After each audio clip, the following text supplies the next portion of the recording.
presented by Public Music Mathli.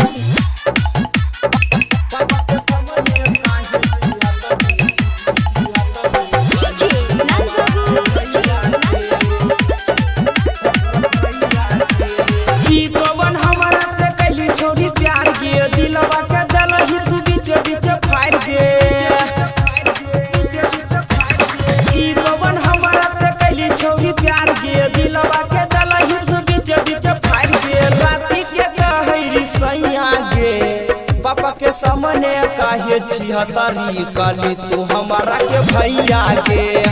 पापा के सामने काहे छिहतरी काली तू हमारा के भैया के।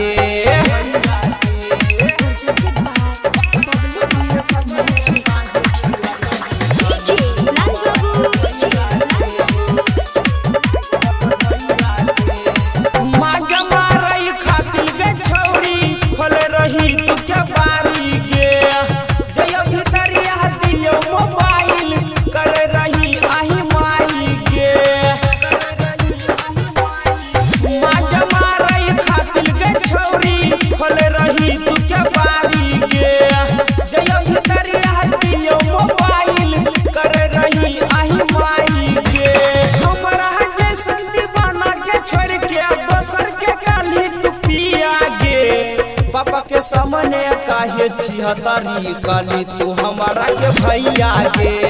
पापा के सामने काहे छिहतरी काली तू हमारा के भैया के।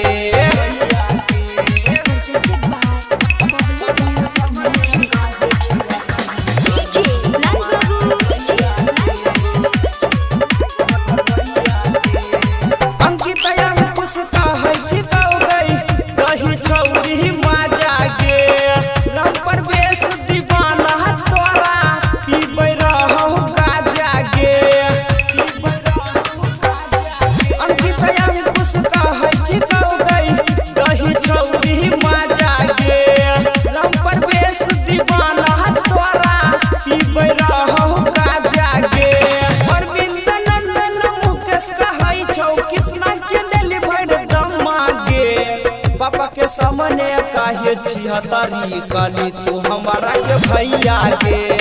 पापा के सामने काहे छिहतरी काली तू हमारा के भैया के।